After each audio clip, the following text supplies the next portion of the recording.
రెండు మార్గాలు ఉంటాయి. ఒకటి పరలోకము, ఒకటి పాతాళం. పరలోకం స్టీరింగు మహాదేవుడు అని యేసుప్రభువు దగ్గర ఉంటుంది. పాతాళంలో ఉన్న స్టీరింగు మహాదేవుడే అపవాది దగ్గర ఉంటుంది.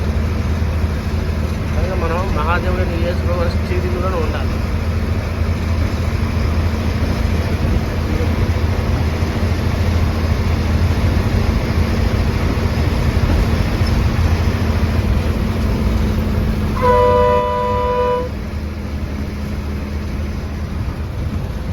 స్టీరింగ్ అని కంట్రోల్ ఉంటేనే భూమి సమానంగా ఉంటుంది. స్టీరింగ్ కంట్రోల్ లేకపోతే యాక్సిడెంట్.